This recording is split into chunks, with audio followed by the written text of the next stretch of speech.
7 p.m. This is a regular board meeting of the Brownsville Navigation District. I hereby call this meeting to order. Is the Reverend here today? He's not here. Reverend Chavez is here. Would you lead us in a prayer? Let's bow our heads. Our Heavenly Father, once again we come before you asking for the anointing of your wisdom so that everything that we do here, everything that is decided here, Father, has your blessing and has your direction. We are very grateful to you for the way that you've directed the sport and the way that you have chosen our leaders. And we ask you to continue to be present here and help us the steps that we need to continue to take along the way. We put ourselves in your hands. In Jesus' name, amen. Amen. Please join me in the Pledge of Allegiance. I pledge allegiance to the flag of the United States of America and to the republic for which it stands, one nation, under God, indivisible, with liberty and justice for all. Texas flag. I pledge allegiance to thee, Texas, one state, under God, one and indivisible. Getting good. Damn good. All right. Do we have any comments from the public? No, sir. Nobody signed up. All right. Let's move on to item number 6. Item number 6, discussion of proclamation supporting Imagine Brownsville Comprehensive Plan and possible financial participation of the Brownsville Navigation District. Mr. Chairman, members of the Commission, this is a discussion item. We're all familiar with the efforts on the Imagine Brownsville Comprehensive Plan. I mean, it's been an effort that's been ongoing for, I would guess, 2 years now. And the Port has been a participant not only at the public meetings but also at the committee level. And so we've been part of this process throughout. As the plan was adopted by the City Commission, then the next step is to look at the implementation. So the effort that is underway today is to create that process for how to implement the plan. We thought it was important to have some discussion about it because 2 things. One is that the Port of Brownsville has been asked to be a member of the, essentially, I guess what we're calling the Coordinating Council. And with that, there will be some monetary participation as well. But more importantly is kind of getting a real feel for what that is about, what the roles of the entities would be, what is the ultimate goal. And so consequently, we've kind of presented this item since it's the first time for your really discussion. There's going to be, I think there were initially when we went to the last meeting, Commissioner Arambula, I think it was discussed that we would go ahead and place it as an item with the intent of, if any issues, trying to get everything resolved and then bring it back to you for your consideration action on the 18th. They want all the entities to have these proclamations adopted by their governing boards by the 19th. And so consequently it fits with that time schedule. Really at this point I think that we've got some members in the audience who have been really stalwarts in this effort, and no other than Mr. Fred Rustenberg. It was Mr. Rustenberg, President Juliet Garcia, and Irv Downing, who were the 3 individuals who were, I guess, tasked with helping organize this effort, handedly involved in certainly the structure of how this was going to go forward, the public participation process, and I guess once they got started with it, it's not easy to let them go, so they're still very, very active in it. And I know Mr. Rustenberg is here.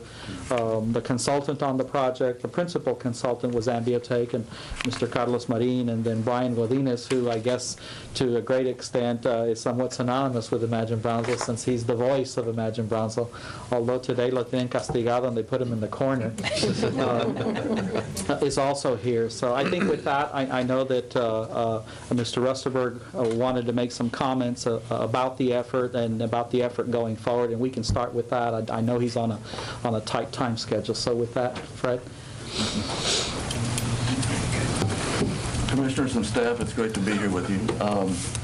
Just a quick synopsis, as Eddie mentioned, about 30 months ago, we started the visionary process, and it's taken that long to actually do a great comprehensive plan. It won a state award, first place out of 40 communities. It's the best comprehensive plan, so I think that speaks volumes. But at any rate, we're through the visionary phase, and now we're into the implementations phase. And that's the challenging part, because we thought it was, we got our heads together with a lot of people and thought it was the best structure to have 2 people from each public entity bringing everyone in. It's not just a city deal, not just a port deal, not just a UTB, et cetera, but there's 7 entities, and everyone, we've met one time, we're drafting some bylaws, and I think we need to make it very clear what the mission of this organization is. And that's merely to facilitate, get input from each entity, and then communicate back to the different entities. We don't make any policy, we don't implement anything. It's taken back to each board for action, and it's I believe we're at a very exciting point in this procedure. I will tell you that I only got about 60 seconds with Congressman Overstar when he was here, but I did mention to him that about the comprehensive plan, that everyone is buying into this, all the public entities, and that we just needed help on infrastructure. We would take care of the rest. And so his comment to me was very important, I think. He said, he or she that has the plan and has the cohesiveness of the community gets the deal. And I think that's the real power in this whole thing. We need to all work through this. Everyone has certain points that want to get covered, and that's certainly understandable. And it's a very exciting time, I think, for the Borderplex. And we call it the Borderplex. It was a City of Brownsville comprehensive plan because they paid for it. And at this time, we need to take it to a different level and call it the Borderplex. It includes certainly Matamoros, Southern Cameron County, and all the entities, I believe, are very supportive of it at this time, and I'll be happy to answer any further questions. We're just asking for your support. I believe a formal request will be at your next meeting. Any questions, anybody? There's of issues, but like you said, we're going to address those. But, you know, for instance, there's an issue that's asking for the Port of Brownsville, for the committee to look at areas around the airport and the Port of Brownsville to be sold, developed and sold and put on the tax roll of the city of Brownsville. Well, selling port property without some kind of a process. Our policy's been not to sell land, and then but we also are responsible not only to the city of citizens of the city of Brownsville, but you know, the district encompasses Los Fresnos, Rancho Viejo, and the Laureles, La Tuna, and all the surrounding areas.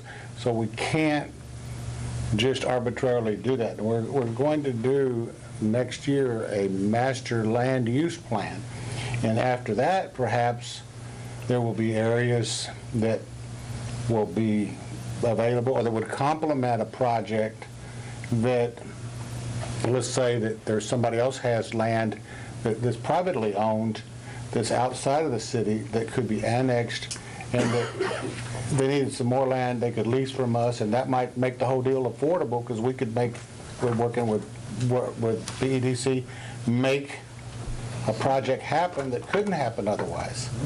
And so we're, you know, I'm not making any commitments to any specific project, but I'm just, you know, it opens up for a lot of, you know, realm of possibilities. But I'd like for our director, our port director, and our attorney to look over this stuff and work out with you all the language on.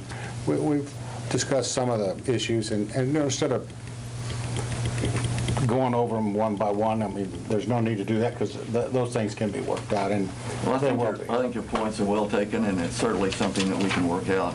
Great. We're going to have a lot of discussion going forward before we prioritize certain things. There's a lot of moving parts to it. These were some things that came out of the original visionary deal, and you know, we can address all of those at the appropriate time, but we're here tonight mainly to ask for your support overall. Well, great. Well, and I had an opportunity to meet with Mr. Osterberg I believe it was last week, and we discussed the project, and of course I'm already familiar with the project, but we went over it in a little bit more detail.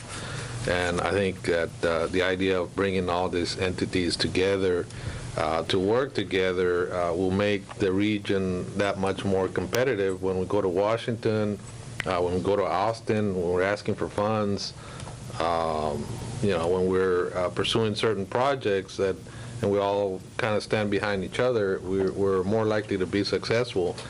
When we go to Washington, we're not the only ones that are asking for funding and for grants, etc. It's you got entities from across the nation that are out there, competing for monies or asking for monies. So I think the plan is great. I think it's long overdue, and I commend you all for all your efforts in getting this far.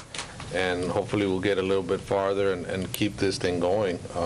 It's been extremely exciting to see all these different entities coming together and working together to achieve the goals of the community here. So thank you. Very good. The proclamation, I think is fine. As you can see, it talks about collaboration and working together. There may be some kind of clarification. There's always the devil in the details, but I think one point needs to be clear throughout this whole process. This participation in no way, whether it's for the port, the city, or the county, or whoever participates, BND, it doesn't, it's not intended in any way, shape, form, or fashion to where any one entity acquiesces its policy making, its authority, everything it has under its own powers to another entity. It's really kind of an effort to continue the collaboration, especially on some of the issues that involve Brownsville. They're going to be, our problems are big problems, and so consequently, to be able to continue to work together, to collaborate, there may be some things that we're doing that are going to be very useful for some other things that other entities are doing, and vice versa. And so I think one of the things that needs to be really, really clear on this whole process is just an attempt to continue the collaborative effort to implement those aspects of the plan that are certainly achievable both in the long term, in the short term, as well as in the long term. And the more entities that are at the table, the better understanding. One of my goals through this whole process, and I think we achieved it and will continue to, is to demonstrate the value of the port to the region, that as a significant asset. I obviously believe that we put a lot more than we take out. So, consequently, I think the only way we will do that by certainly being part of a process that begins to recognize how our role to the development of the region can complement all the other issues that go on. And I think there has been a lot of value for us to participate to this point, and I certainly look forward to continuing to participate. Fred, do y'all have an idea what kind of financial participation you're going to be asking the port to? We're finalizing that at this time. It's probably going to be pretty close to $25,000 per entity, and there's 7 entities. And that kind of sets it as an independent organization. Everybody buys in, and it's goes for strictly administration. Okay. And there'll be some in-kind things too, pooling of resources to some extent, but it's a very positive deal. We've got to get used to pooling resources by all the public entities. We can't afford to go on some things alone. But at any rate, that's the way it's set up. 7 entities, 2 people per entity, the executive director, and someone that's appointed by the entity, board member, and several private as well. I think there's 7 total. And we'll still have the same tri-chairs, myself, Juliet Garcia, and Herb Downey, to volunteer for. Thank you. Any other questions? Okay. Thank you, sir. I'll get with you guys and Thank kind you, of Mr. talk Vice about some of these, just kind of clarifications on the details. Okay? All right.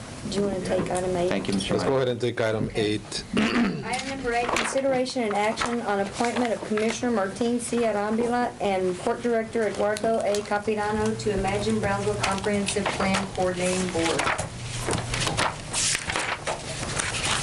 Well, I think Martin has been involved with the Imagine Brownsville. I know he helped get that meeting with the different entities together with the city, the summit that we had, which was, I think, the first time that's ever happened, and well, that I know of, it's the first time it's ever happened. All these different entities coming together and having a public meeting, so I think it's right that he should be on the commission or the committee, as well as Mr. Campirano. We have. I think you as the chairman, too, but you appoint. As a chairman, you can appoint. We have it here for everybody, for the board to consider, and their names are up, and so I will ask, we got a motion by Commissioner Reed, second by Commissioner Lopez. All those in favor? Aye. Item carries. Okay. All right, now we will go into executive session briefly. It's 6:53. We're going to adjourn into executive session. Let's wait for Commissioner Lopez. Mr. Lopez. Hang on, one second. How's Mr. Lopez doing?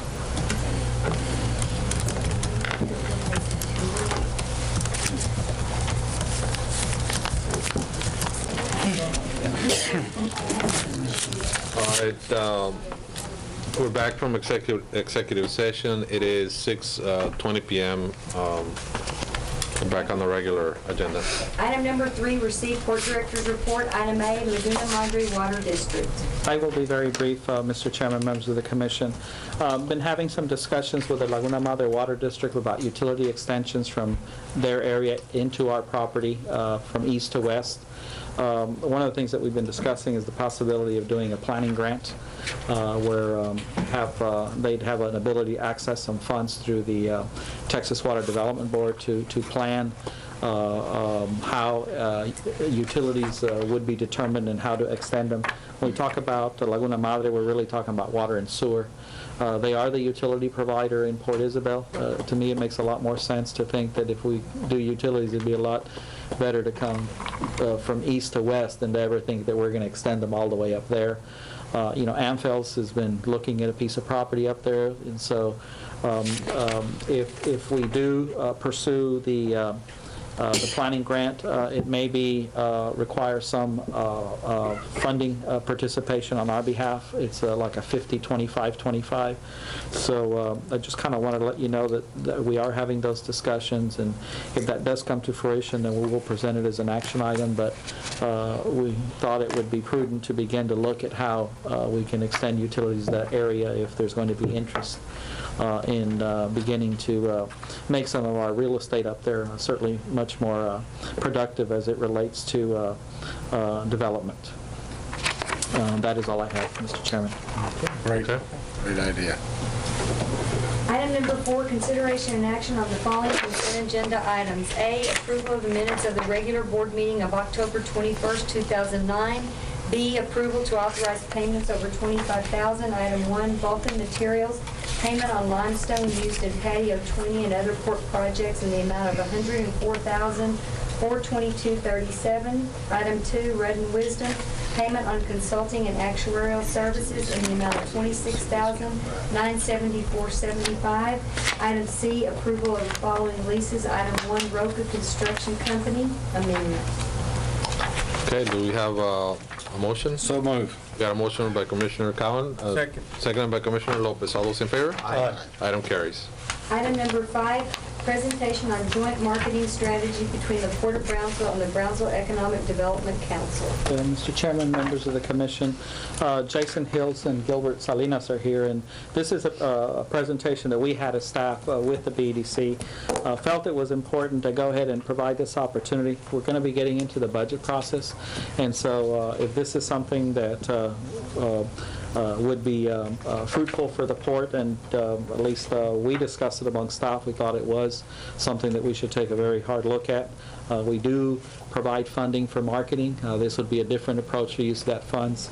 So this is something that we think could be very sound for us. And so with that, let me just turn it over to Jason and let him take us through it. Are we going to have a PowerPoint? Or? Okay. Right.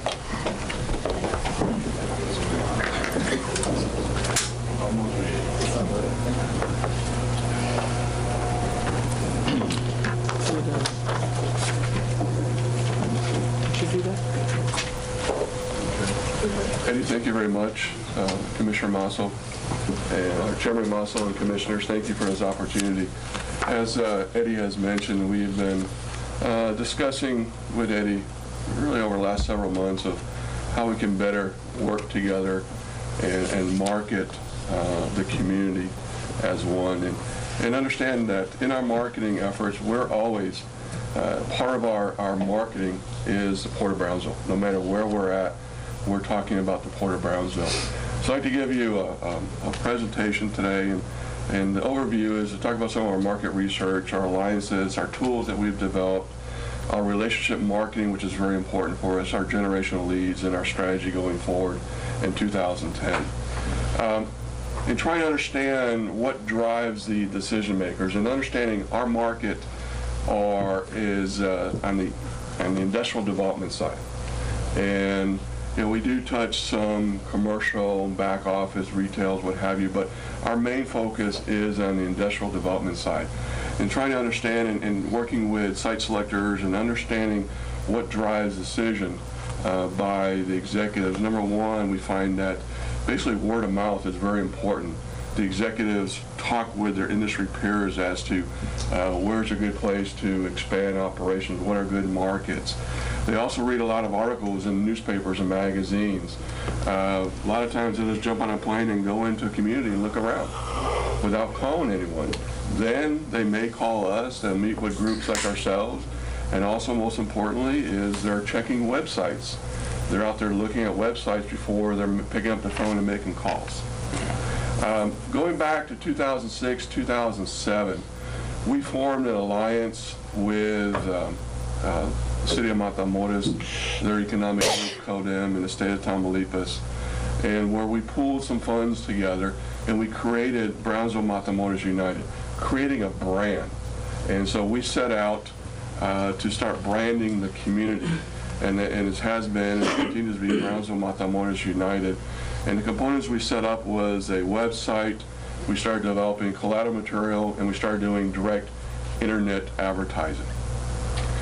We also, in 2008, as we continued branding, we started launching email blasts to do, of course, the brand name of Brownsville Matamoros, going after select executives. Everything we're doing, we're producing in-house, and we target the key decision makers. We have gotten away from the traditional advertising in trade journals, what have you, because I can't tell you if we're getting a phone call off of that. And we're spending a lot of money, and I can't show you return on investment. And in today's market, in today's economy, money's tight. I got to be able to show results. And the traditional marketing, at least in our area of business, I can't show that to you today. But since 2006, 2000, and going through 2008, our partnership, we've developed, I think, a very good, very effective website. It's geared towards the site selector. It's geared towards the corporate executive looking for information. We've continued to add more content, keep adding new graphics, keeping it updated. We're tracking where the logins are coming from, what regions of the country, what region of the world. We know who's contacting us. We've developed a very thorough industrial park section, both for Matamoros and for Brownsville, very interactive. We continue to work on branding the Brownsville region. Of course, this all takes time, and it takes money to keep this program running. We have formed key marketing partnerships. We work very closely with the Governor's Economic Development Team. We're a member of Texas One. Texas One is pretty much It's like a BDC equivalent at the state level. It's the state's nonprofit organization. The state of Texas is prohibited by legislation to use money for promotion. So they created a group called Texas One. We're a Tier 3 member, and that allows us access. It gives us opportunities to travel with the governor's team around domestically, internationally.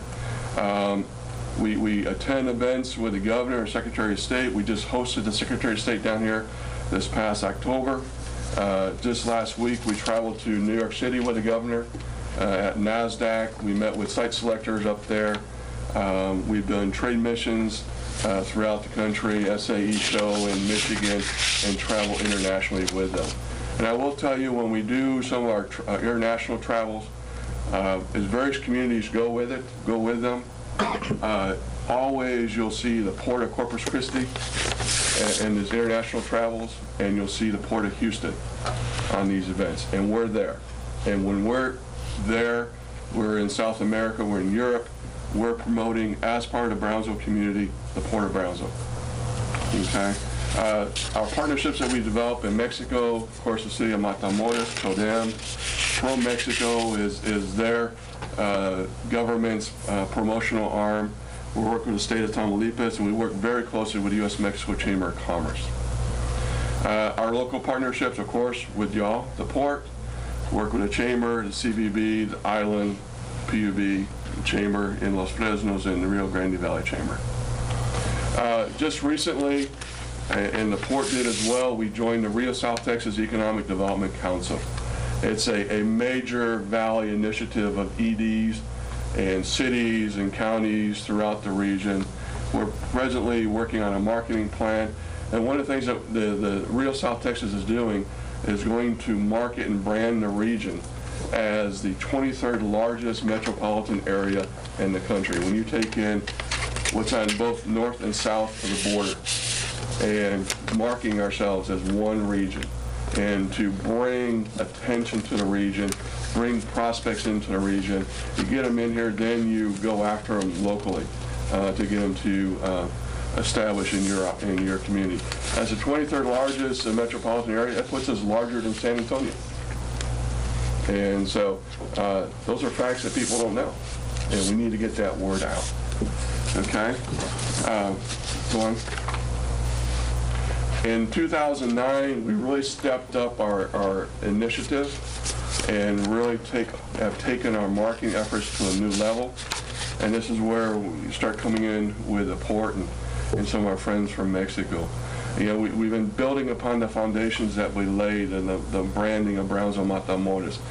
This year, 2009, this past 2009, we're in our new fiscal year. We've been out there knocking on doors, getting face-to-face visits with site selectors, corporate executives, and industry decision makers. And one of the ways we've done this, we've joined forces with a group out of New York City called DCI, Development Councils International. This is a marketing group that only works in economic development. They've been around for 35 years, and they only work with cities, states, and country, and EDs like ourselves, to work on marketing initiatives in economic development. And we have a program with them where they have the ability to get us into key companies with the key individuals, the CEOs, the presidents of these firms. This past year in 2009,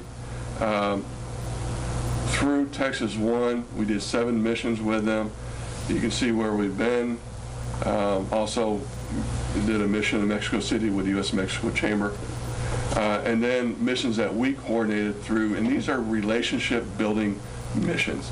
And these are ones that we use DCI to help set up, where we spent time in Michigan, Ohio, Chicago, Vegas, Houston, New York, New Jersey, Atlanta, Illinois, Michigan once again, also in Mexico.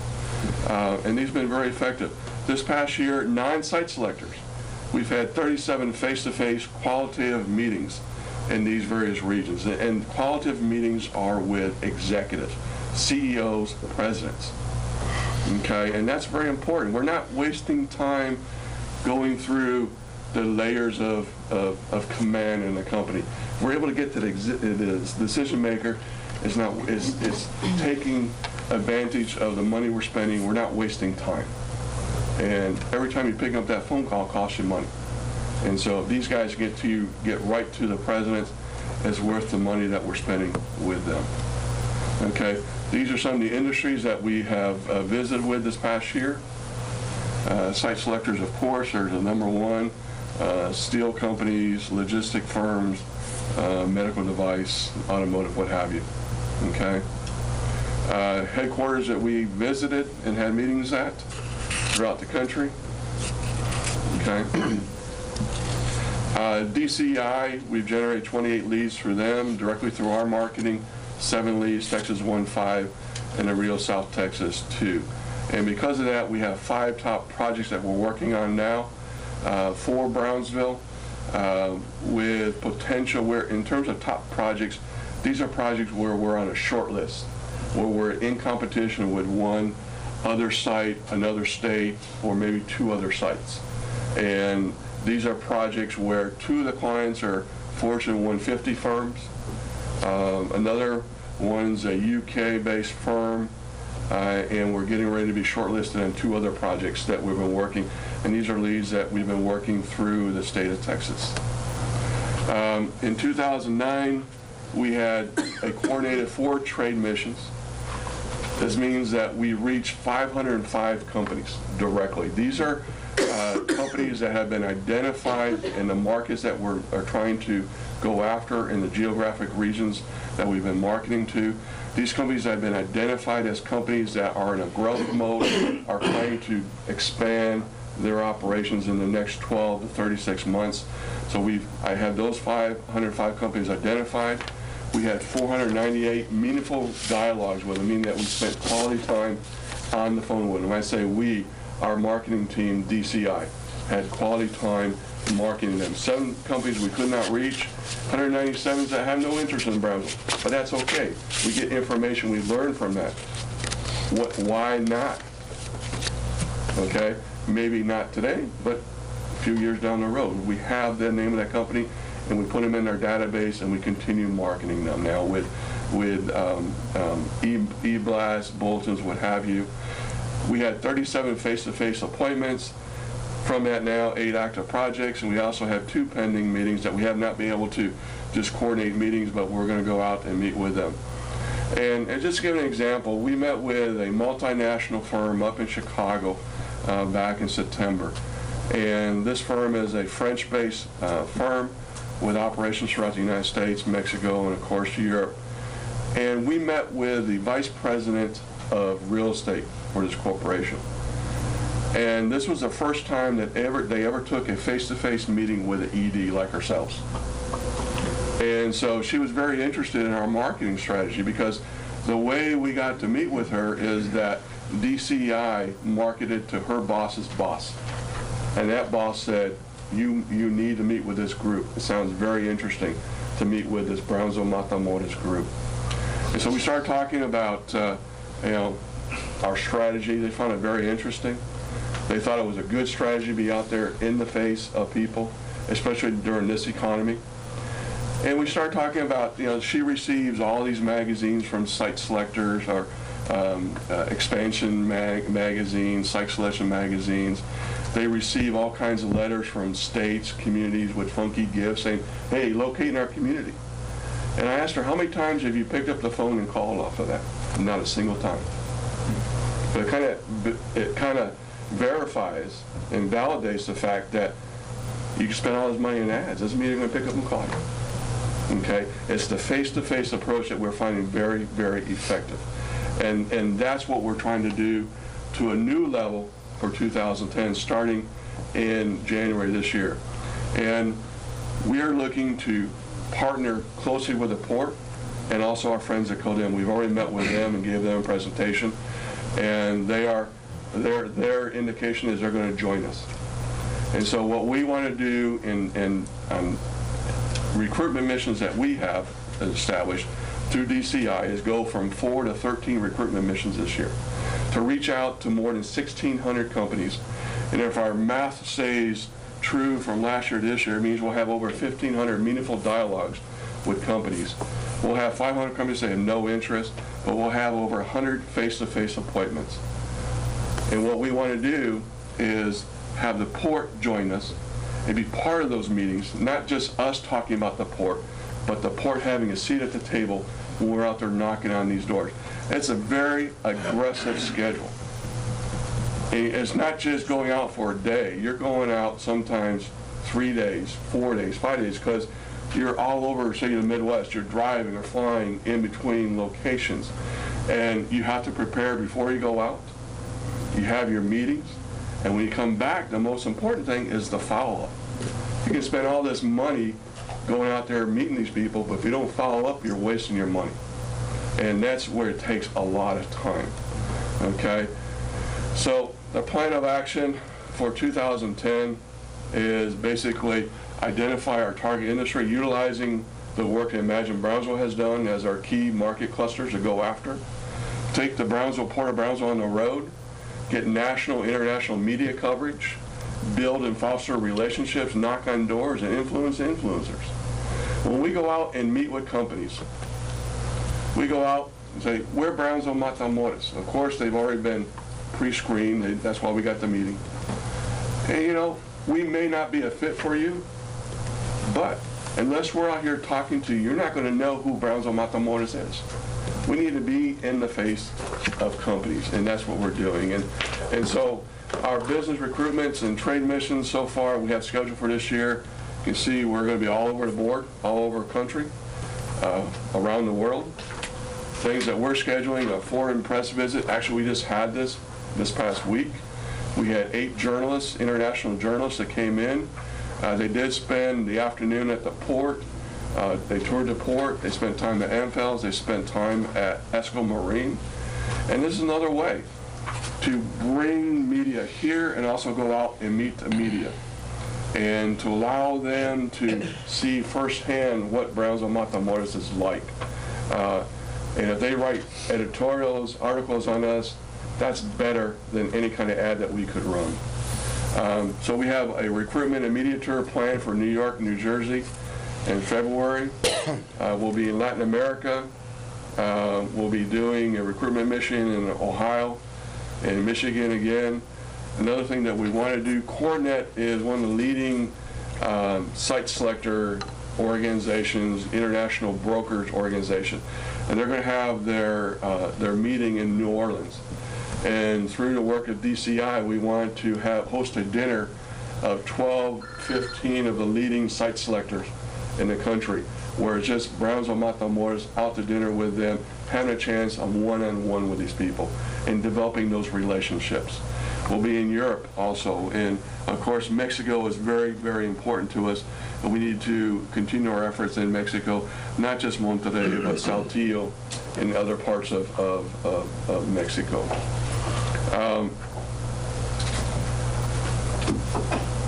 One of the things that we like to look at in terms of our marketing proposal is that as we go out and make these contacts, they're going to start looking more and more. Our contacts are going to start looking at our websites. And we're talking industrial clients, site selectors, what have you. They're going to want to know what kind of sites you have available.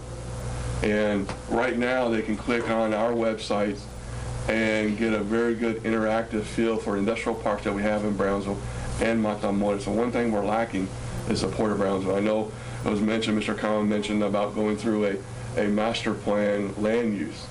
Well, once that's done, we need to get that information into a format, interactive format on the internet, both on your website and our website. So when people are surfing, when they're looking at regions, they can go on to your website, our website, and look at your site and what sites are available, who's there. Make it very interactive, and that will generate phone calls for us. Also, we'd like to encourage you all to join Texas One. We think it's a great avenue to create leads and gain access and influence at the state level. And of course, and I think Eddie will attest that so far the Real South Texas has been worth the investment.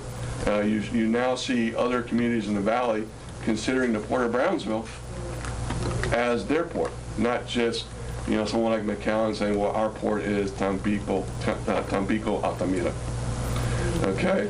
Our proposal, we want to do our business recruitment trip submission to Monterrey, Saltillo.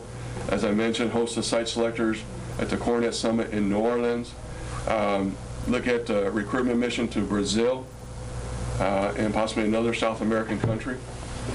Do the media visit, 8 to 10 reporters from Foreign Press Center. Do the recruitment trips to and media tour to New York, Pennsylvania, New Jersey, Chicago as well, media tour. Okay. Keep working on branding among the corporate decision makers. Develop the interactive real estate web page. 20 to 24 face-to-face meetings with qualified leads. 6 to 10 appointments with site selectors. 6 to 8 articles in broadcasts and major media outlets.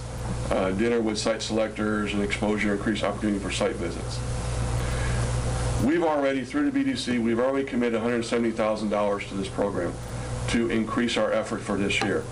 Basically, we've doubled our investment in this program.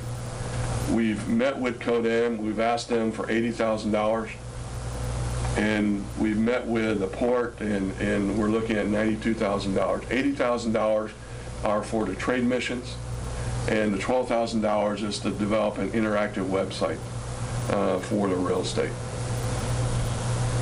Okay, once again, we started back in 2006, 2007, laying the foundation, branding the community, started covering the area, the country with our e-blasts. Then start 2009 knocking on the doors and building upon our e-blasts and the relationship marketing we talked about. In 2010, we really want to take it to the next level. We believe now is the time the economy starts moving back a bit. The people we're meeting with saying, hey, 2009's been a wash, but 2010, 2011, we know we need to make decisions. And unless we're out there knocking on those doors, they're not going to know who we are. And being able to bring the port in, allow us to really expand our outreach. That's what we're trying to do, expand our outreach for 2010. Okay? And our return on investment, at the end of the year, we can show you how much money you spent, how much money we spent on gathering each lead, what it costs for each face-to-face visit. So we can track all the information that at the end of the year, you can report back to your people. This is what we spent on marketing, this is the results that we've had, the same as we. And instead of just saying we've done these ads this past year, now we can show you results. And the end game is to have face-to-face meetings with companies considering expansion or relocation in the next 12 to 36 months. Thank you very much for this opportunity, and we would really love to see the port join us in this marketing initiative and allow us to really run with this and create some good excitement for the Brownsville Matamoros community over the next 12 to 36 months. So if you have any questions for me, I'll be glad to answer those for you.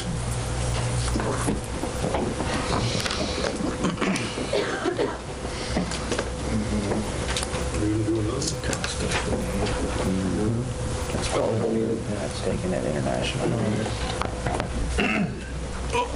I'd just like to make one comment.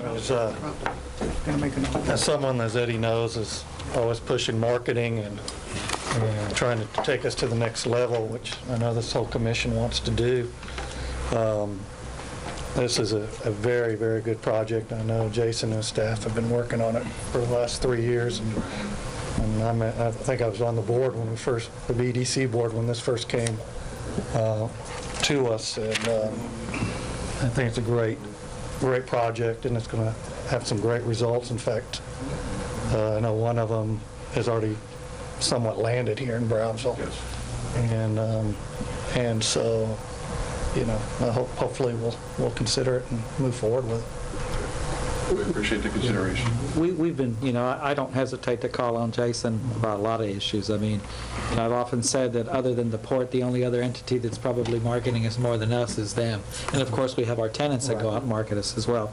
This isn't a budget issue from the standpoint of do we have the money to do this? Because we actually budget money for this, but what we're really talking about is changing strategy. We do budget money to advertise in the trade publications, American Journal, Gulf Shipper, those, and some of those are expensive. I think we all discussed it and said no different than you heard here today. I mean, we can't tell you that, we got a call from so-and-so because they picked up the magazine and saw the article or the ad for Brownsville and said this. So what we would do is essentially shift strategy. We wouldn't essentially be looking to add more money to the budget, but shift strategy to be able to do this. The Texas One deal, we could do that. I mean, this year we did two things that are somewhat significant, and if you look at them from the attempt to get in, is we are the South Texas, we're a member of the South Texas, Rio South Texas CDC. In fact, I serve as the secretary on that board, and that has been very helpful. I think it's helped us just to get other people to understand that we are a regional asset, and we're getting calls from people saying, hey, can we include you in our literature for, San Benito can land a client that says we have a port. That's okay, and all of that works well. On the other thing we did, if you recall, we did the Texas-Mexico Corridor Consortium. And our thoughts on that is to really scale that back so we could shift whatever we were spending on that into the Texas One program. So it really isn't an issue where, gosh, where are we going to find the money to do this? What it really represents is that we would change our strategy and join the BEDC in going out and doing this. Now, obviously, there's other things with that. We do have a lot of work to do on the website. I've been talking with them about that, and Gilbert for quite a while. Gilbert's been out here, and we've had some notes and things of that nature. But, we're going to have to supplement that by having staff available to accompany them on those missions. So, it's not something we can't do. I think more importantly, though, I think it's got to be something that, we want to do. And I do think it represents a way of being able to, take a different approach. And certainly this provides more measurable results than wondering if we get a call from an ad. So if we thought it would be opportune, we're already looking at the budget for 2010, and this is probably something that you will see in it, and certainly wanted to give you all the opportunity to either raise any issues or certainly comment, but it is a much more collaborative effort than we've had in the past as it relates to marketing this entity.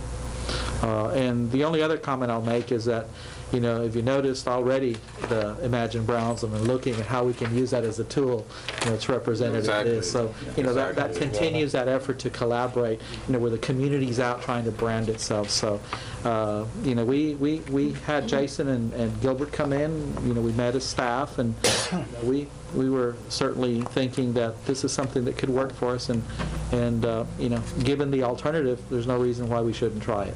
And I want to say that I've seen Mr. Hilton Gilbert in action, and we're in Austin, Eddie. I think you guys are doing a fabulous job. Thank you very much. I echo the same thing. A very well presentation, Mr. Hiltz. This just echoes and reinforces our thought with the Imagine project that is underway on this here.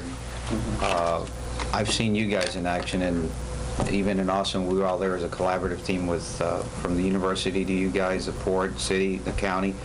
And it just shows that we're united, but really the money that the port would be putting is minute to the results that we can get at the end of the day, because you're going basically international, and that speaks volumes right there. Well, the other thing is that, what I like is that it's an aggressive campaign, and then you got to go out there, and you can't wait and wait for people to come to you. You got to go out there and bring the different industries and companies that will benefit the area. And one of the things that I think is a real advantage to us that we don't have to start is that they've already got DCI. Yeah, they've already got that relationship, and so we go right into it. We don't have to find someone that can help us get into the face of a CEO or a decision. And I'd like to add, DCI, like I said, has been doing this for 35 years. But it's not where, say, McAllen or someone else can come in and contract with them. They won't do that. We're their customer in this region, in this market, so they will not work with anyone else. If they're approached, they will come to us first. In fact, they've been approached by the Rio South Texas to do a media tour for them. And they want to do New York and Chicago. And DCI said, we won't do New York, or Chicago as a group because we already contracted, committed to y'all. We'll do Philadelphia, we'll do Dallas, we'll do San Francisco. So we have a solid relationship with DCI. We don't have to worry about them going out and have other communities in the region come in and try to join forces with them, because they won't do that. You know, and I just wanted to add on to this, Jason, that as we see the economies of the global, you know, around the world that are changing, Mexico is at the top of the list on one of the largest economies that are not only producing but are transporting a lot of goods into the United States. Again, you know, you put up there location, location, location, and we're at a perfect location to prepare the road for the future. Right. And that just reiterates what we're trying to do and set the goals in place. Yeah. And lastly, Texas One, how does that work, or what is that? Well, they have 5 different membership levels. Starting off at Tier 1, going on to Tier 5. Tier 1 is like $50,000 a year. Okay, and those are corporate sponsors and some large communities like I think Houston Partnership and Dallas Partnership are part of that. Then it goes down 25,000, 10,000, 5,001. We're at the 10,000 level. And what that allows us is access to trade missions. On the majority of the trade missions that they have, we have the ability to join the group. Okay, and when they go out, they open it up to the various tiers. And what they like to do is take anywhere from 5 to 7 communities with them. And the way we do it is go out on the international level is that we give like an Invest in Texas seminar. And then each community has an opportunity to present their community. We're out there to sell Texas, but then we're able to sell our community to site selectors, international site selectors, companies, what have you. And on the domestic side, we do it, we go to, say, Chicago. We'll spend 2 days in Chicago. They'll bring site selectors in, the leading site selectors for that region. We'll sit down and Nick Sharafi is chairman of Texas One, and the Secretary of State normally travels. Sometimes the governor travels with a group. And we sit down and present Texas, then we go around the table, present our communities, and then we start talking to selectors saying, okay, what are you seeing in the industry? What kind of clients are you working with? What are your clients' plans for the next 12 months, 24 months, 36 months, what have you?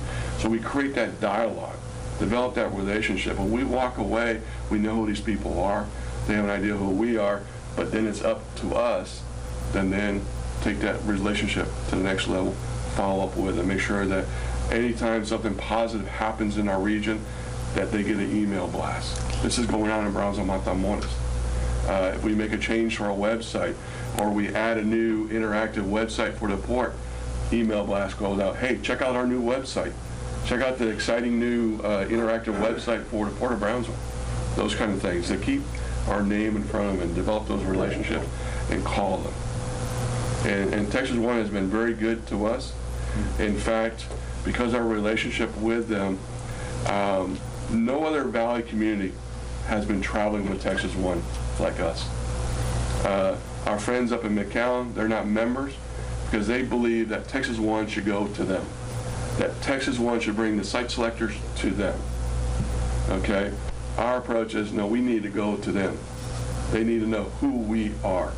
And if the Texas can open those doors for us, we need to take advantage of that. And we travel with them. And our relationship is such with them now, is that any trade mission, it's up to us to say, no, we don't want to go. We don't have to compete to go with other communities. Brownsville, you want to join us? You have a seat at the table because of what we have done and our relationship we've built with the governor's team in Texas One. And so I think it's very, and when we're out there, like I said, the Port of Brownsville was part of our presentation. And especially if our friends from up the coast are going to these events, we need to be there as well. We got to make sure that the Port of Brownsville is represented, and we're doing that now. But by expanding, going to DCI and doing it more, the Port of Brownsville name gets out even more into the country. Very good. Tony, you ready to do some more traveling? Yeah, but he's already been bumped on the European trips, I'll tell you. And it may sound fun, the trips, but I know, a lot of work. A lot of work. And there's no time for sightseeing. And the Texas One Group, they don't allow you to anytime. It's Great. from A to B to C, get on a plane, let's go next country. And so, some people may think it's lots of fun, but believe me, it's not. Sounds like the trips to Washington and everything. It's all like, You Thank you eat, very much. time to- you eat. Go to That's bed. all you do. Thank you very much. Thank you, Mr. Thank you, Hill. Jason. Thank you, Jason. Thank you, Gilbert. Thank you, Gilbert. Well, that concludes that presentation, so. Okay. Like I said, we're going to look at it and Yeah, hopefully we get into our budget. definitely need to be working with them and those marketing efforts, so. Item number 7, presentation on Bahia Grande Channel Project. Gentlemen, nice to be back with you. My name is Thor Lassen, and I'm with the Ocean Trust. I believe that I was here in June. Well, could I ask you to step over here? Yes, John? sir. Thank you, sir. Okay.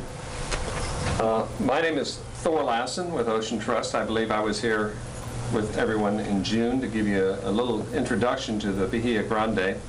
I'm not sure we need to use the PowerPoint. I believe I actually used that in June. I have one if you would like to see it. Otherwise, I can just give you an update from the podium.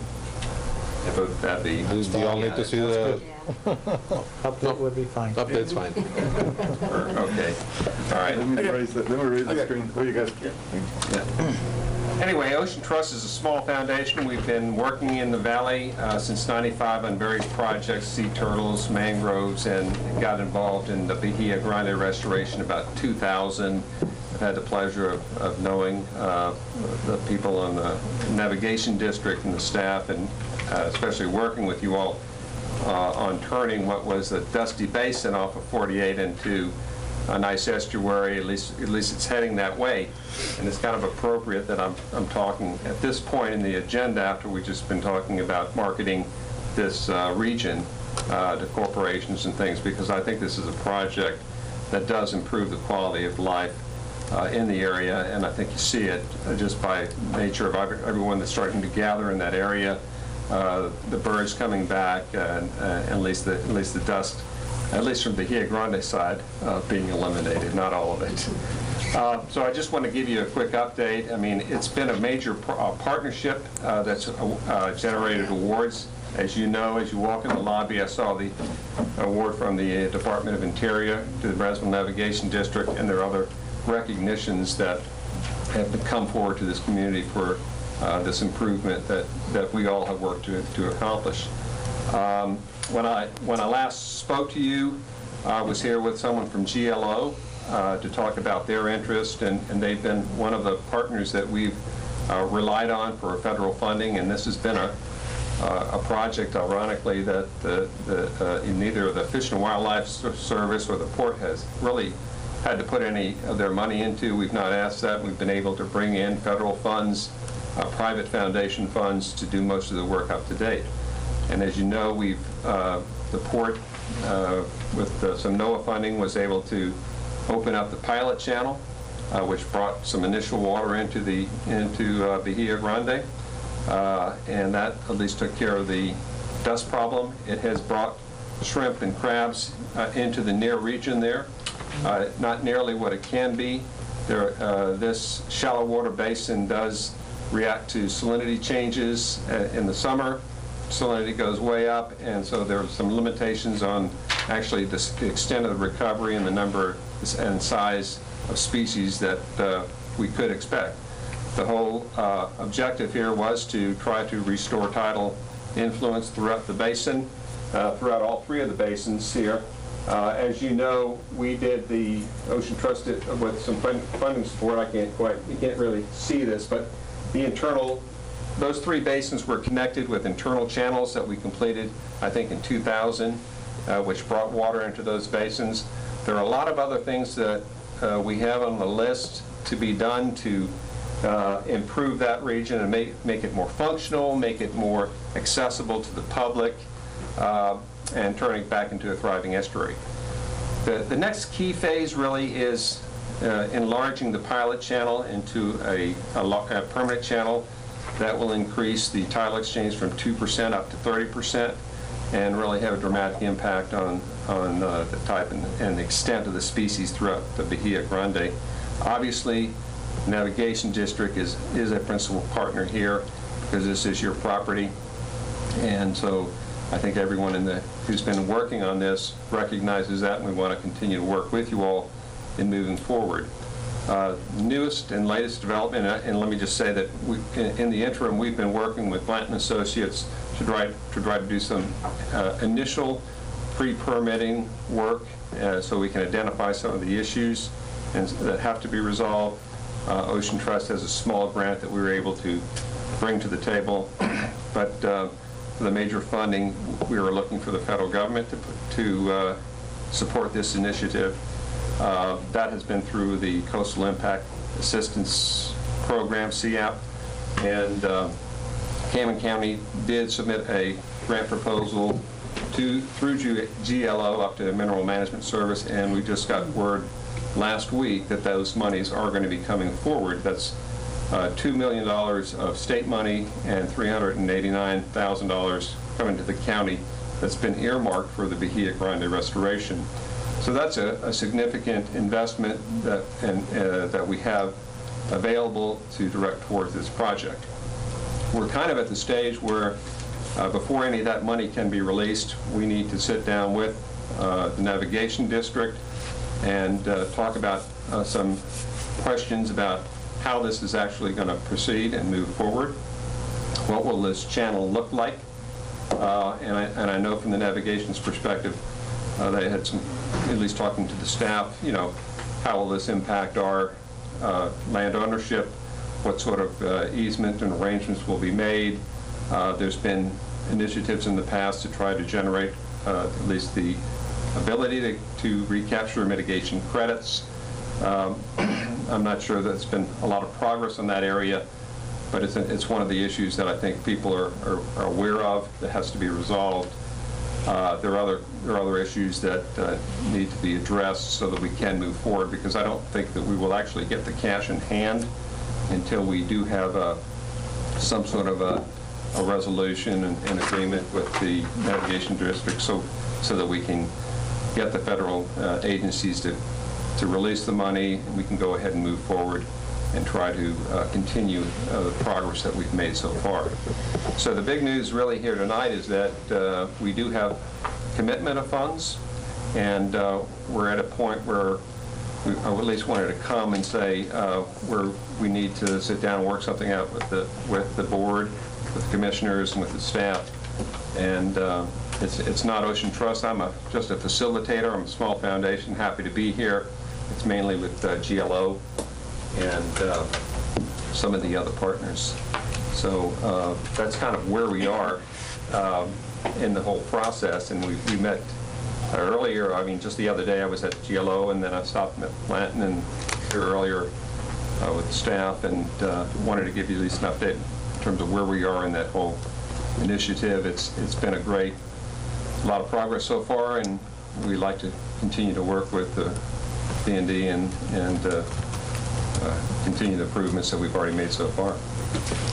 Well, let me kind of tell you where I think we are. We had that discussion today. Well, first of all, Don Blanton has been involved with this. In fact, Don did the permitting for the port for the pilot channel, and has done a lot of the work on the BIH, on the widening and deepening, so he's intimately familiar with everything we've done out here. There has been a significant issue of attempting to resolve the mitigation credit that the port was supposed to derive from the construction of the channel. It is clear to the port that when we got into this thing that the mitigation credits that were going to be derived from the construction of the channel were going to be applied towards the deepening and the widening of the channel. Congressman Ortiz, in fact, drafted legislation that got adopted in the 2003 omnibus budget bill that the congressional intent was to do that.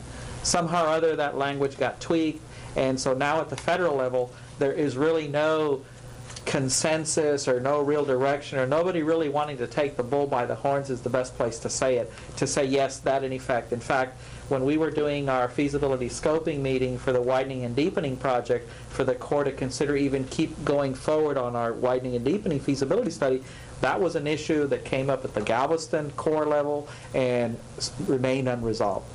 We believe that that issue is still going to be out there for some kind of resolution that is not going to be done in the near future.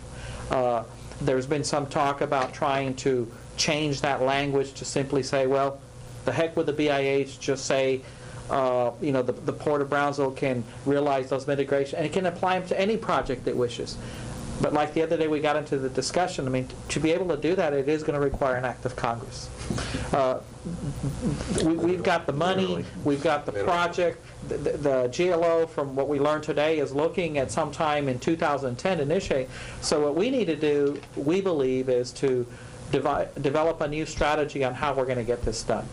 And two things with this. One is that there's been a lot of people working on this project and how to do it and come up with a budget, but nobody's come to the port and said, oh, by the way, we're going to use your land. What's it going to cost us, or how are we going to use it? So that's a big issue. Now, we've addressed issues on giving access to our property to other federal agencies like U.S. Fish and Wildlife through a conservation easement or whatever. What we need to resolve is that we have an expectation that there is going to be a benefit that we're going to derive from the use of our land for that project. We spent a lot of money buying that land for the purposes of being able to develop it for development. I mean, it didn't come cheap and it wasn't free.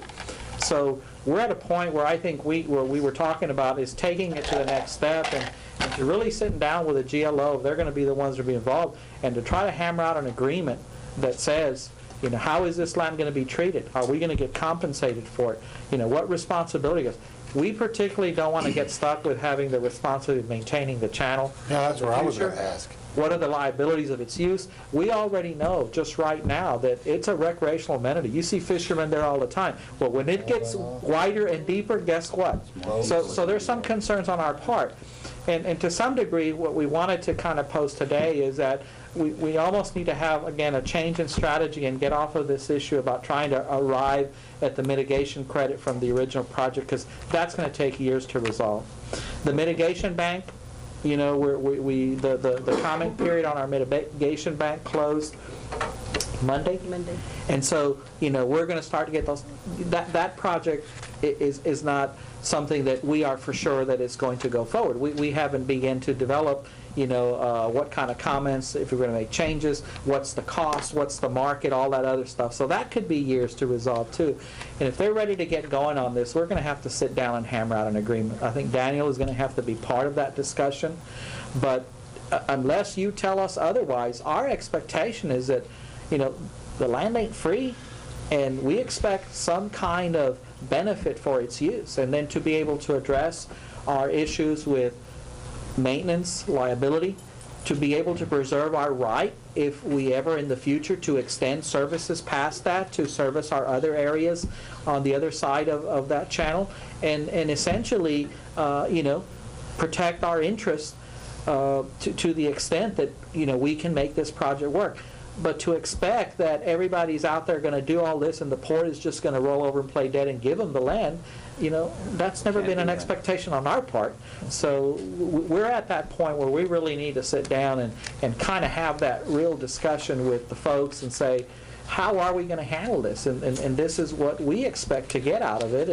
And if we want to move forward, we're going to need to address these issues. We just can't keep them out there like the elephant in the room and hopefully ignore it. And we're there. I mean, is that a good characterization? We're there. Oh, we are there. I mean, money is at hand, and these are questions actually that GLO itself had raised that they have to respond to the Mineral Management Service. Do you have the authority from the landowner to proceed with this project? And so I think that GLO really does want to come down here and meet with the staff in early December and start to talk about some of these issues to see how we can move forward as a community and address everyone's concerns and common interests and goals of enhancing the Bahia Grande and the community in general. So I think that's while other groups come in with different perspectives, we need to have these discussions.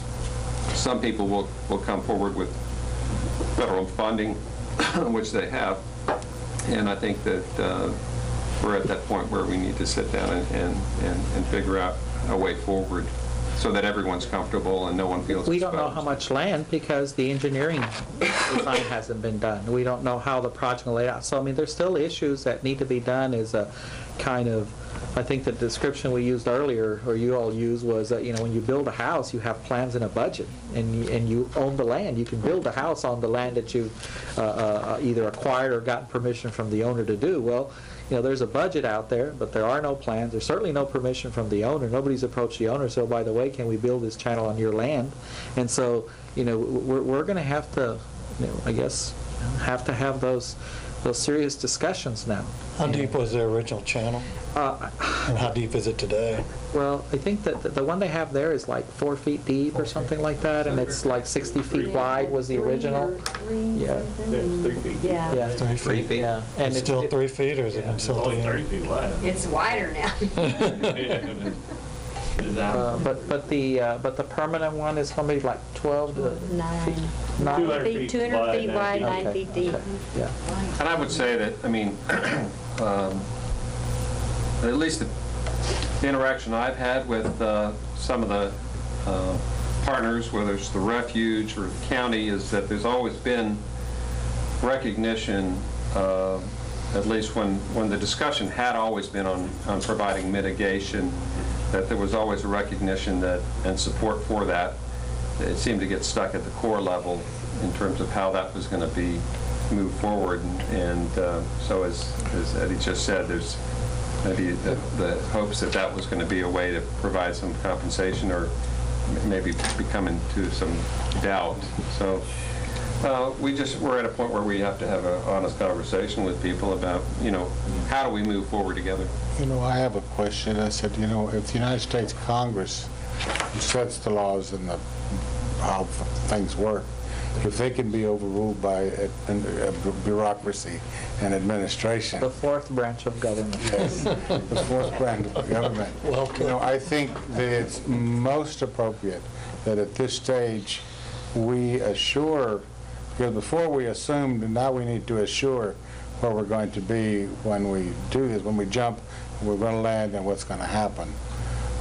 Everybody was very enthusiastic, and I'm real happy that we've got water in there, because I go through there on the wrong day and it sandblasts my car. It was a nasty, nasty place, and it was hard to, it was bad on the whole environment, and it's a good project, and I'm real proud of it. I'm real proud of everybody that's worked on it. But we do have those issues that need to be addressed, and we need some assurances that, somebody can override Congress. Well, how do we,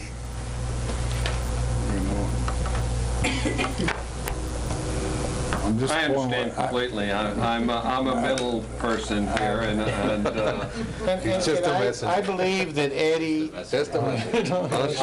Capitano, our port director, and Daniel Renfro, our attorney, can certainly sit down with you. Those would be the appropriate people to sit down with you with other staff and work out those details to bring it to us as a board, because, we don't have any business, I would think, trying to negotiate out the whole, so they can come back to us. They'll take care of that, but as far as the project is concerned, it's a good project, and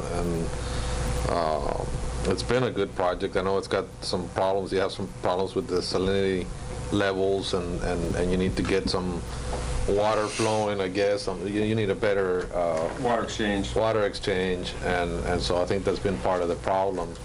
I don't know where the project is as far as the other parts to get that water flow going, but certainly understand that the need for making the the channel there a little deeper and wider. Of course, we'll need to overcome some of these issues and address these issues. Certainly, we'd like to get some credit for the use of that land, and I mean, More money. so Money so always works too. we'll work on it. I mean, we'll be working on that, and I'm sure we'll keep hammering away, and hopefully we'll get some results. With your approval, then, when we'll proceed with those meetings, and we'll involve Daniel in those counsel. discussions, and Please. we're gonna have to roll up our sleeves. But I do want to caution that. I don't want this turned around where the Port of Brownsville is the reason the project's getting held up. It's just that, typically if you're going to go do something on somebody's land, you would go talk to them first. Sure. And then that little, I guess, requirement has kind of been missed in this process. And so, but we're certainly ready to sit down with them. And We just need to get a little bit of credit, that's all. Land mitigation credits. That's right. That is. or some other form Or of. some type of credit, so. Thank you. Well, thank you very much. Very informative, thank you, sir. So I guess that email goes out tomorrow morning? I'll run it by you Okay. before I send it out. Thank you, Tori. Thank you, Don. Yeah, the hydraulics of that'll change completely when they Yeah. get that kind of. Yeah, that'll be great once that's done, so Thank you, gentlemen. hopefully that'll take care of that, so. Okay. Item number 9, consider an action in connection with annual evaluation of Port Director and CEO, including possible extension or modification of Port Director's contract. Let me make some comments regarding that. We did have an opportunity to do the evaluation of Mr. Campirano, and I think the contract just calls for whether it's your performance has been satisfactory or unsatisfactory, and I think you got a overall approval from all the commissioners of satisfactory, but I think a little bit more needs to be said regarding that, and that regarding the job that you've been doing here at the port. And I think from the very beginning, you basically, when you took over as the port director, you began looking at the different areas and studying everything. I remember you took at least 2 or 3 weeks to just, learn as much as you could about the port.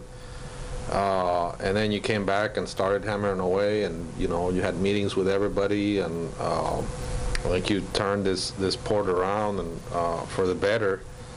As far as the staff is concerned, and the morale is up, the equipment's been replaced, the plans, we're working forward. The relationship with the different agencies that we have, our local governments and our representatives, and has improved, and to a great extent because you've had those contacts, and those people, and you're able to go out and reach out to them, and they know you and they respect you, and so that's helped us out a lot. And so I think you've done a great job here at the port, and we'd like to keep you here, and would like to for you to continue doing a good job and taking this port forward, and so I will recommend to the board members that we extend your contract so that we can continue doing the work that we've been doing, and so I'd like the minutes to reflect that our port director has was found to do an exemplary job. He's way above average, and that we gave him a $5,000 raise in the contract. Times are a little tight, but at the same time, he's done such a great job that we need to reward people when they do a good job. And Eddie's done a very good job around this port, and Port has a great, bright future it's a very stable place and a stable entity to work in, and to serve on this commission is certainly a pleasure. And I want to commend Eddie for a fine job he's done for us. Motion. Okay, we got a motion by Commissioner Reed, and we got a second by Commissioner Lopez. All those in favor? Aye. Item carries. May I say something, Mr. Chairman? Yes, So sir. first and foremost, I just want to express my gratitude to each and every one of you. I very much appreciate the opportunity to work here, and I relish the opportunity to know that there's a lot of work to be done, and there's some exciting things going on, and that we'll continue to be able to work together. But I also really want to express my appreciation to the staff as well. I think that if you've deemed to be effective, it's because the staff has also been effective, and they've been extremely supportive. They've been extremely helpful. They've probably been extremely annoyed with me at times too. But the fact remains is I think there's a lot of wealth of talent and appreciation for this facility and this port. I mean, we've got a lot of people that have spent their entire adult lives here, and they treat it as if very special. So I really am grateful to the staff. I think that they have made my job a lot easier, and so I look forward to continuing to work here and certainly continue to see the fruits of all the labor that everyone is putting in. No matter, everyone has a role, and I think that things are going well, but I think our expectations is just things can still be better, and we'll continue to strive to meet those expectations. So thank you very much. I truly appreciate your support and your generosity. Thank you. Just, Mr. Chairman, I just want to basically echo the sentiments that everybody, gave our port director exemplary. And I know initially when the prior board, when they hired him, or we hired him, I should say, Eddie, I remember one thing that Eddie said initially. He says, give me, 90 days to learn a lot of the fundamentals of what's really happening here at the port, and actually took him less than that. And he surprised all of the entire board with everything that he learned, and he grasped in such a quick time. And he came in, and you can honestly say that, regardless of what's happening in the past, he came in here and lobbied with everybody here, including the folks out in the fields, the tenants and so forth. But what was really surprising to me is see how he was able to bring and unify all the employees and everybody around here. And you can see that these folks have really taken it up to a high level, where they're extremely not only productive, in which we ultimately want to show that the port is moving forward, but I feel quite happy that we were able to bring them on, and most importantly that the other 3 new commissioners that came in here, that they realized the importance of where we were going then, and we're going to higher standards with their help and so forth. And it just makes it really well worth it that all of us have embraced that, and I think we're going on to really set some new standards in this place. Thank you. Thank you.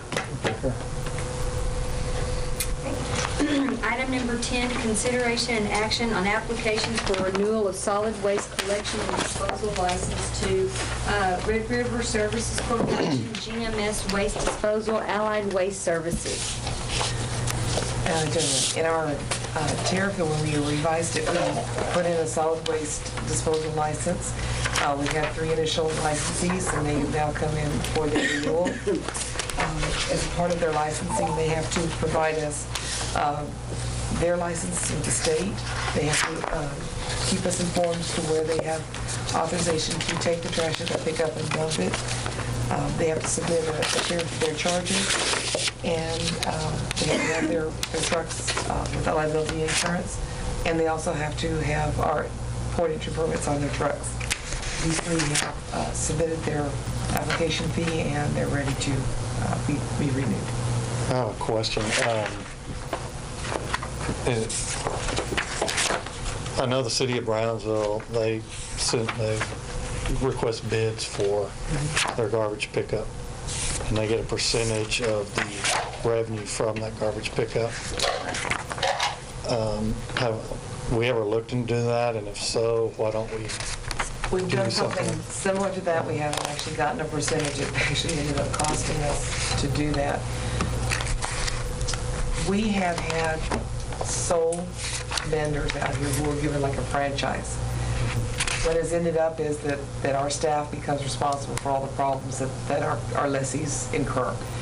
And they got to be very serious. Service wasn't being provided, containers weren't available, and anybody who missed a collection date or had a problem, it became my staff that was having to intercede between our lessees and the service provider. It was a real problem for us. How do you avoid that now?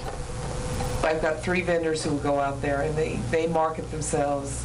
They compete with each other for the business. If I have a customer who is unhappy, they just change service, and it's not, and they don't come to us at all. We're not responsible for what's going on there in the I garbage. think at some point we were collecting, right? We were actually. And had to collect, and if we didn't collect, we had to pay.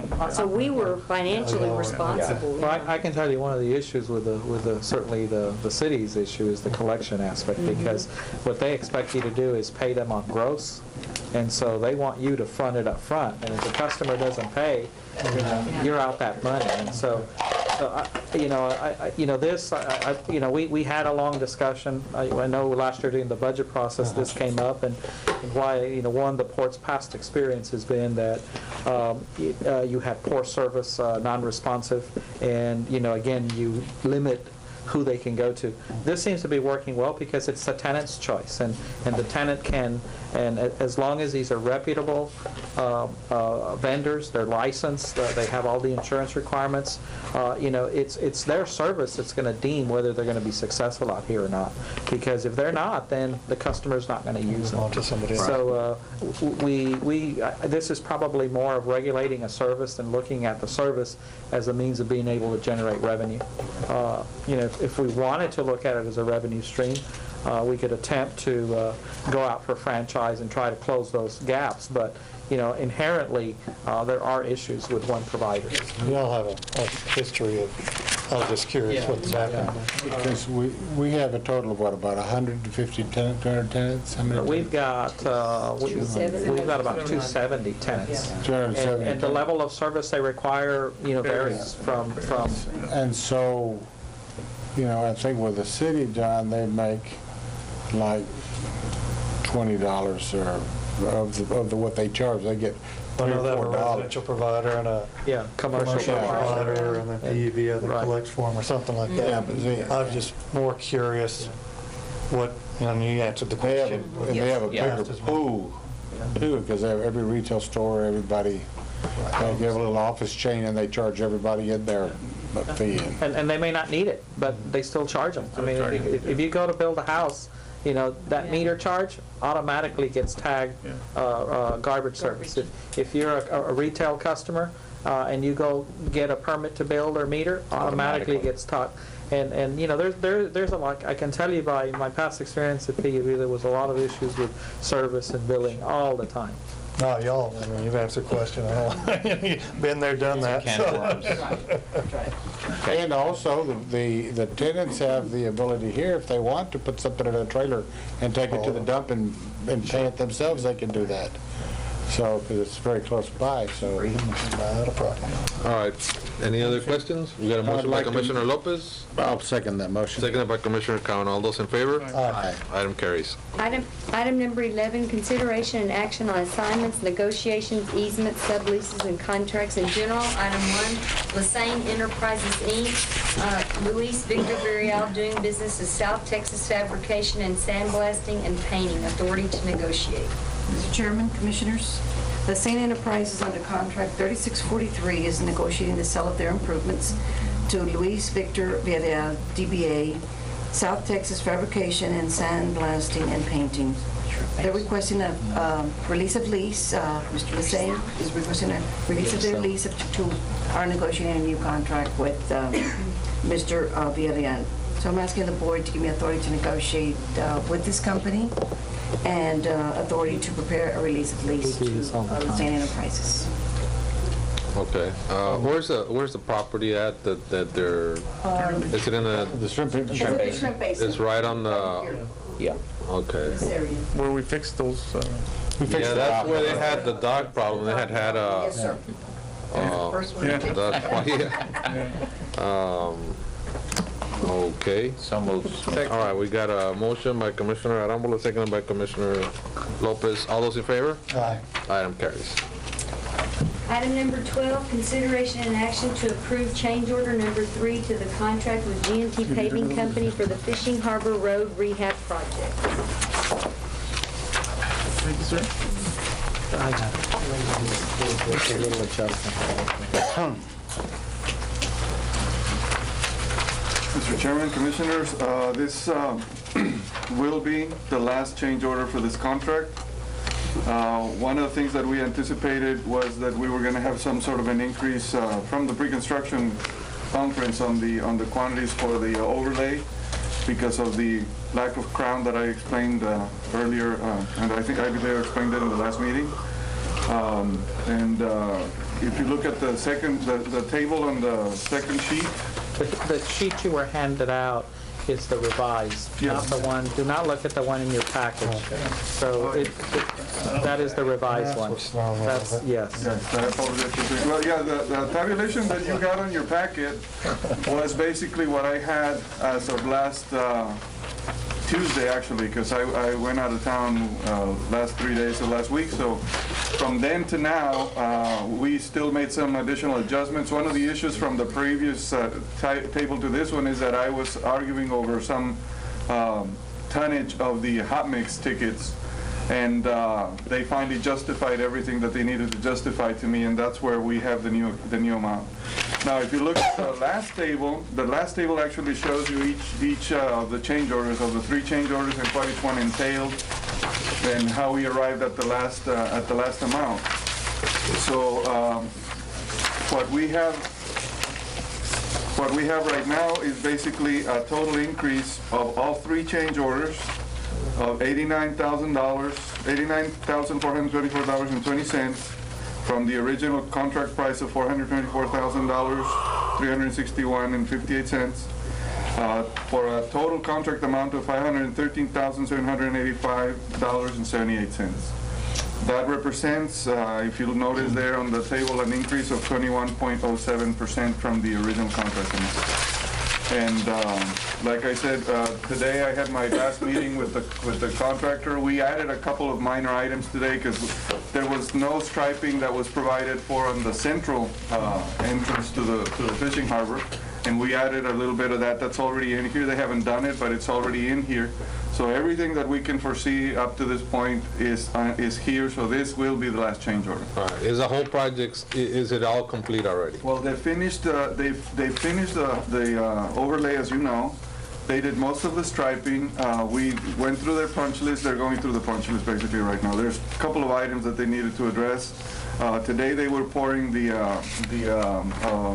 driveway for Mr. Keenan there, which was a driveway that was requested last minute. Mr. Cowan knows about that. I witnessed myself that they were working on that today. They were tamping it and getting it ready this morning. By now it's probably poured. They need to do a little bit of patchwork right across the street from there on another lessee, Fell Glow. And we added, like I said, a stop sign and some striping on the entrance there by the guard shack. Our original estimate was what, 600,000? 601, 610, I'm sorry, 610.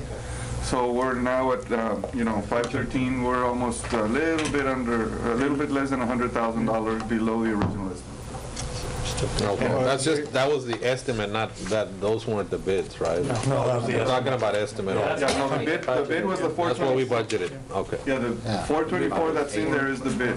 And you're sure this is Okay. the final change order? Yes. All I'm right. not going to let the contractor add anything else. Yeah. Well, he's getting Last ready to one. pop his head on the ceiling. Yeah. We told him. 25%, you can't do. He can only increase the contract by 25% through change orders, and he's at over 21%, so. Okay, He's at the well, peak. I think that's it, that's about it, so. Great job. done. It looks good. Looks great. The roads really look good. I need to take a drive out there, I haven't seen it. I've seen it. I really thought it was funny. I think it was Mr. Cowan, but one of the commissioners mentioned to me last week that if I picked on my pictures, if I picked the spots, and I didn't. I just stood in the middle and took the shots. And it looks like all the lessees over there have really taken it upon themselves to make it clean, because it was very clean. It's awesome. You saw the pictures. Yes, yes. Most elegant, as you will recall. We got a motion by Commissioner Lopez, do I have a second? So second. Seconded by Commissioner Cowan, all those in favor? Aye. Item carries.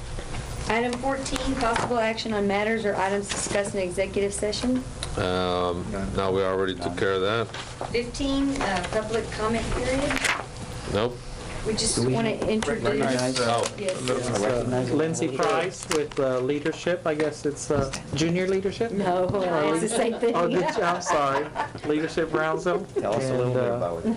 So she is here, I guess, adhering to her requirements of observing public entities in action, and I hope we impressed you.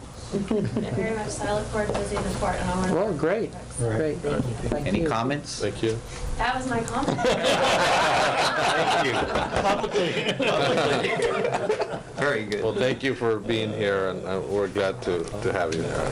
Thank you. Thank I you. did do it. Okay, we're on item number 16. Do we have a motion to adjourn? So moved. Okay, all those in favor? Aye. Item carries. You know, Everybody- Nadia, the problem